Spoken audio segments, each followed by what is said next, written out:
Greenery বাংলাদেশের আজকের এই প্রোগ্রামে আসতে পেরে আমার খুব ভালো লাগছে, কারণ আমি একজন ইংলিশ লিটারেচার স্টুডেন্ট হিসেবে আমার কাছে যেটা ভালো লাগে যে প্রকৃতির কাছাকাছি আসা। গ্রিনারি বাংলাদেশ তাদের মূল কর্মসূচি নিয়েছে আজকে গো গ্রিন, যেটা বিশ্ব পরিবেশ দিবসের আজকে প্রতিপাদ্য বিষয়। এই বিষয়ের উপলক্ষে আজকে আমি যতটুকু জানি যে বাংলাদেশে অনেকগুলো টিম কাজ করছে গ্রিনারি বাংলাদেশ, এবং সারা বাংলাদেশ জুড়েই আজকে বৃক্ষরোপণ উৎসবের একটা একটু উৎসবের মতো হয়েছে। সেই উৎসবে আমি একজন স্টুডেন্ট হিসেবে এখানে অংশগ্রহণ করতে পেরে আমার খুব ভালো লাগছে। এবং আজকে সারাদিন ব্যাপী আমরা গাছ লাগিয়েছি বেশ কিছু, এবং আজকে মোহাম্মদপুরে আমরা এসেছি কিছু গাছের জন্য। তো ধন্যবাদ। আজকে গ্রিনারি বাংলাদেশ প্রোগ্রামে এসে আমার খুব ভালো লাগছে। এখানে নিয়ামতদের সাথে এসে বিশেষ করে উনি যে উদ্যোগটা নিয়েছেন এটা আমার আরও বেশি ভালো লেগেছে।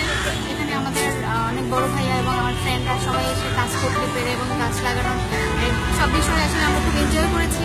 আই থিঙ্ক আমাদের সমাজের বিশেষ করে যুব সমাজটা যদি বেশি এভাবে এগিয়ে আসতে পারে তাহলে আমাদের সমাজটা আরও বেশি উন্নত হবে।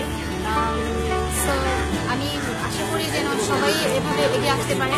আর আমার আসলেই খুব ভালো লাগছে এখানে আসার পরে আর সবার সাথে এভাবে একসাথে কাজ করতে। আসসালামু আলাইকুম, আমি নাইফুল্লাহ হাওলাদার। আজকে 5ই জুন, আজকে বিশ্ব পরিবেশ দিবস। এই উপলক্ষে গ্রিনারি বাংলাদেশের পক্ষ থেকে কিছু গাছ লাগানোর উদ্যোগ নেওয়া হয়েছে। তার এই কর্মসূচিতে যোগ দিতে আমি এখানে আসছি। সারাদিন অনেকে গাছ লাগিয়েছে, সবাই একটু ক্লান্ত, আমিও খুব ক্লান্ত কারণ আমিও গাছ লাগিয়েছি।